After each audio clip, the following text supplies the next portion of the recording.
resources and our programs, the businesses and organizations that we work with see an improvement on employee engagement, productivity, and also customer service, and a positive work culture and creativity among their workforce.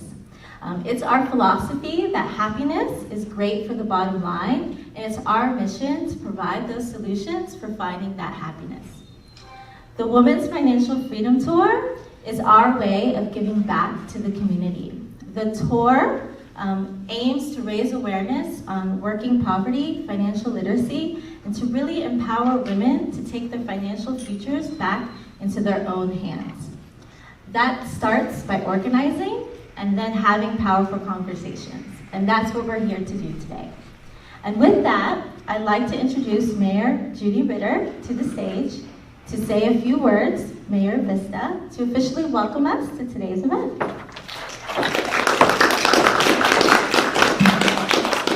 Thank you.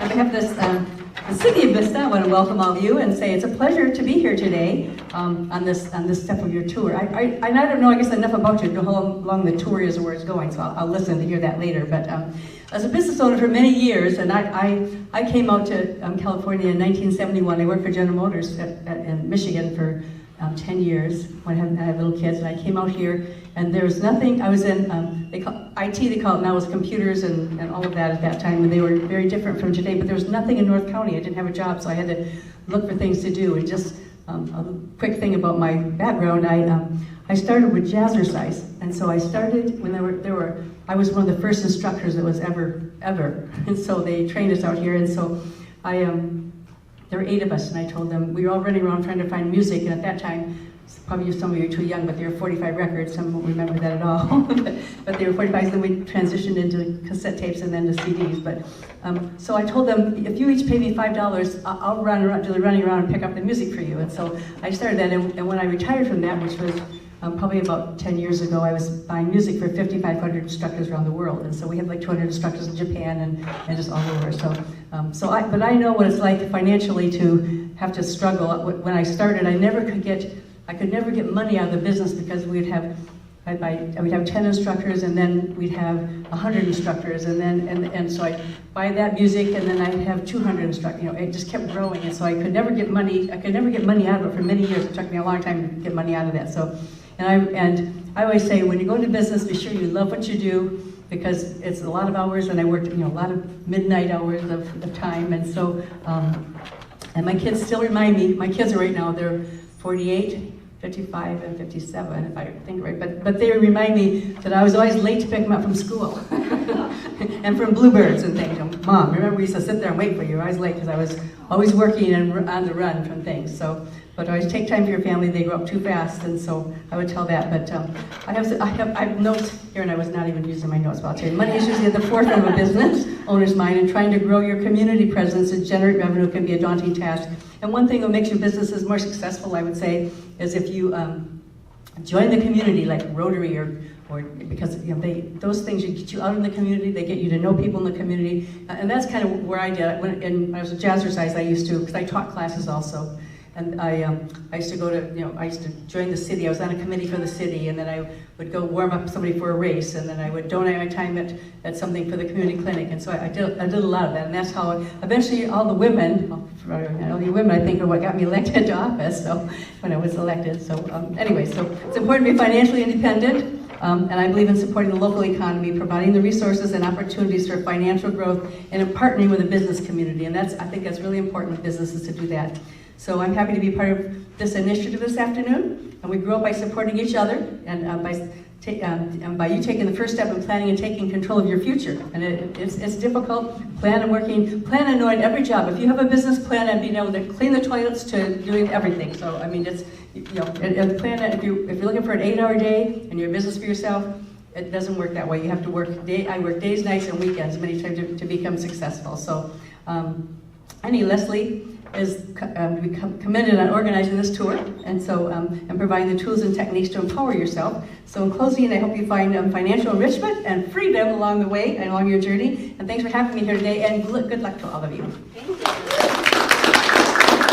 Probably more than you wanted me to say. Oh, that's good. Well, thank you much, really, for sharing your story. I think it's humbling to hear someone in an elected position to know that they have the same roots, the same struggles, making ends meet, hustling, balancing the kid life, the family life, all of that. So thank you so much for sharing, and thank you for being a part of this, really. Before I bring the star to the stage, I just want to give a little bit of run of the show for you guys. We're asking that you should have received a survey form. Please fill that out when you can. It's really of value to us, and we appreciate your opinion. It helps us know what works, what doesn't work, and how we can better serve you. Also, feel free to take pictures and video. We encourage it, especially if it's on social media. Just we ask that you please tag us at Leslie Juvin, and also hashtag the money formula and hashtag Women's Financial Freedom Tour. So if you could do that, that'd be great. Also, when Leslie comes up, we're gonna have after she speaks, we're gonna have a Q&A portion. By all means, don't be shy. Ask any questions that you have. And I think that about covers it. And also, we'll be doing some video testimonials at the end there. So we encourage you to maybe share a couple words about what you thought of the experience. So yeah, that's it. So on with the show, right? So Leslie Juvin-Acker is President and Chief Happiness Officer at Leslie Inc. Leslie grew up as part of the working poor in a Habitat for Humanity home. Her mother is a former child prostitute, and she was a survivor of domestic violence and postpartum depression and anxiety. Leslie is also a gifted intuitive, and she's my best friend. Since 2008, Leslie has helped over 30,000 professionals, it will be 300 soon enough, 30,000 professionals advance their careers and increase their net worth as a career and executive coach. She's the creator of the Happiness Dex app, she's the host of the State of Happiness podcast, and she's the author of the Money Formula. Please join me in welcoming Leslie Juvin-Acker to the stage.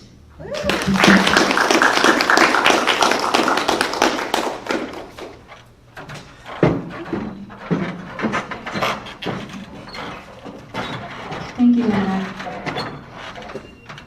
I want to say a special thanks to the Vista City Library and the team, Laura Kirkland for allowing us to come in today, Mayor Judy Ritter, thank you so much, and for staying, because most politicians will come, they'll say something and they'll leave, so thank you. Miss Doris Calvo, Secretary to the City Council, my team, and my mom, who's here today to show her support. I know she's come very long and far to support us today. And I want to thank our community partners, Carrasco Creative Media and WS Radio, our nonprofit partner, Homestart Inc., who we're also bringing this message to, and is part of this important message to help their clients protect their children, empower their families. And I want to say a special thanks to all of you for coming, and for Cameron Clark from US Bank for their interest in women's financial freedom. So thank you very much. The reason why we're here today to connect with each other is to bring financial literacy and empowerment to women in our communities. Because in today's age, especially in a divided time, where we don't really know what the future of the economy or the world is going to take, we have to begin by starting within and how we think and how we feel about money and our future. I want us to have a meaningful conversation today about money, about our businesses. I know as I look around here, at least half of the women here today are small business owners, and we struggle every day to advance our mission and to help our customers and to move forward so we can give a better tomorrow for our children. And that is a real challenge for all of us. Also, our goal is to provide a community of support and resources with experts who are going to help us have a meaningful conversation and real important statistics that we can begin to look at and begin to look as women as we empower ourselves and have a real conversation, not just complain, but to give each other support, advice, and tools to move forward. And that's what the money formula is. It's just a tool to help you do you and to create a more abundant life and a business, and most importantly, a community for a better tomorrow. I'd like for myself to just get real with you and tell you about my journey of getting here today, because as great as I think I look, I did not always live my life this way. I was born in the Philippines on Clark Air Base to a mother and a father who wanted the very best for us but didn't have all the tools. And my mother, when she was 14, one of 7 children in post-war Philippines, was told by her own mother, "We don't have any food to survive, and the only way we can do that is if you work and sell your body." And that was the only choice that she had as a child. And she had to do that to survive until she met my dad in her early 20s. And then she had me and my 3 brothers. My parents learned a lot of limiting financial beliefs from their parents, and they brought that into their marriage, and it was frightening sometimes. I remember hearing them fight and my dad disappearing and us not knowing if we were going to have food on the table. We grew up as a part of America's working poor, and my parents, for 17 years of their marriage, they worked 60 hours a week and more, and yet we could not pay all of our bills, and we were just one financial crisis away from being broke. And that never left me. And I didn't know why it was like that for us. And I set myself on this journey of figuring out what makes people happy. How do we get ourselves in these situations? And more importantly, how can we get ourselves out? And fortunately, thanks to organizations like Habitat for Humanity, Salvation Army, even our local public school, from which I got free lunches, free breakfasts, I was able to get a scholarship, get grants, and to work my way through college. Thanks to these programs and thanks to people like yourself, like me, who are committed to making our communities a better place, we can provide tools and resources for women like ourselves and for the women that we know to move forward in their lives and not to feel so hopeless and helpless about their future. And for me, that's my mission, is to give you the tools to empower yourselves.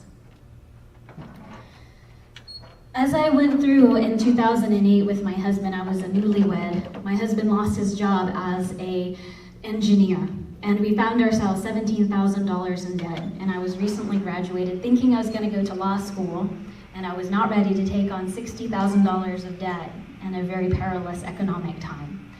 And I found myself with my client number 1 and helping him in his career and help him to achieve his dreams.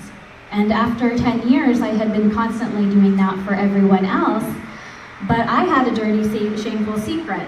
I was making everyone else wealthy and I was helping them in their careers, and yet I wasn't doing it for myself. I put myself at the last person of the list. And I find, if you would agree, that many of us women, we put ourselves last. We help our husbands, we help our families, we help our kids, and at the end of the day, when we have no energy, we just collapse in fatigue. And I realized I was putting myself last. And I had to figure out, why was my financial situation, albeit good, making me feel bad? Why did I feel so left behind in my career when I was helping everyone go in leaps and bounds? For example, one of my first clients was a man from Saudi Arabia. He met me to do his resume in a Starbucks, and he could barely speak English, and he needed help to get into George Washington University. And I helped him do his resume, his young wife sitting in the corner of Starbucks with their new baby, and I helped him do his resume and gave him career advice. 10 years later, this man is CEO of one of the world's largest real estate companies. And that's one of the stories of the many people that I've helped achieve financial and professional success and status, but I wasn't doing it for myself. And so I sat down and started to get in touch with how I thought and how I feel about money and my career and my future. But I couldn't do that without going into my past. And I started to examine my childhood. And where did I get these beliefs that made me think that my husband was irresponsible with money when he really wasn't? Where did I get these beliefs that other people were using me when they weren't? And I had to figure out for myself what I actually believed and what I felt about money. And doing this journey actually helped me to create the money formula and to create a solution for tapping into our thoughts and our feelings, so that way we can take the negative feelings that we feel, the guilt, the shame, the burden, the helplessness, the fearfulness, the worry, and neutralize it and put a positive connotation and a new belief in its place. So every time we think words like money, mortgage, business loan, college debt, all of these different types of words, then we can feel empowered and we can feel excited and we can start making healthy financial decisions. That means that as women, we can start investing in our education, getting loans, starting businesses, start communicating with our families and our clients on what it is that we deserve, and begin to assert ourselves as women and to see that there's nobody out to get us. But we have to begin within ourselves to be in harmony with everyone else around us, so we can begin to collaborate, get activated, and start making a change in our community. And we're reaching women, and we're helping our nonprofit partners, because that's our goal today. So, I realized that I was transferring my limiting beliefs. I realized that I was seeing other people through negative lenses, and I was limiting myself with negative feelings that was keeping me from making positive choices. And I realized I needed to share my story with others. And that's the reason why we're giving this book today, to share with you a way out of those negative feelings and experiences. I'd like for you to think for a moment the word money, and to imagine inside of your mind what that word means to you. For some women, it might be positive, it might be freedom, it might be tool, it might be success. But for some women, money might mean limitations, not enough, worry, scarce. And the difference between these two sets us on a path of self-affirming action or self-limiting action. Because before me, I see women who might be with an unhappy job, or they might be divorced with children and don't know how to make ends meet to provide for their children's education, let alone for their future and their retirement. I see women who perhaps are in an unhappy financial relationship, maybe with their partner or their spouse, and they feel financially controlled by their spouse. I know I did, even though it wasn't really true, but I felt that way. You might be feeling judged for your financial decisions. You might be judged by your in-laws, your own parents, your own spouse, maybe your friends, for how you spend your money, or maybe you even judge yourself. I know that there are women out there who feel hopeless about their future. They feel like they're just left behind, they're another number, or they feel underrepresented by their financial industry. They feel like nobody really cares about what their priorities are.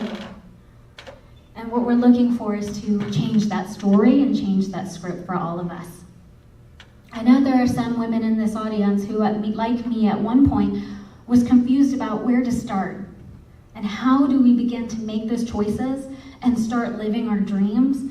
But it doesn't happen without changing how we think and how we feel from the inside, and begin to create from within us a state of freedom and a state of happiness, to where we can move forward in confidence. And that's what I want to do for all of you today. I just want to give you some facts, actually. Women are more educated than ever. Over 45% women are getting more education than men, getting master's and doctorate's degrees, so we're highly educated. We control 80% of consumer spending, so we are calling the shots in the market. We control 60% of the economy and the wealth that flows in the world. 45% of households are run by women who are single earners, whether they're single mothers or single earners. So we are actually powerhouses for our families. We're becoming wealthier than ever than our mothers and our grandmothers, and yet we feel left out and left behind, and we feel powerless, and we feel like we're not being represented by our government in so many ways. And we're looking for answers, and we're looking for support, and we're looking for people who believe in us. And that's why we're here today, is to have a meaningful conversation about that. So going forward, as individuals, we cannot change the world right away.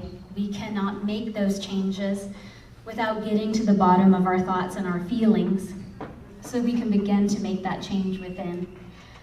And when we make that change, we begin to get in touch with how we feel and begin to have those conversations and take action and set up our boundaries and start making choices that affirm who we are and not the expectations of our parents or our partners or our communities or our cultures. We really truly begin to feel free in who we are.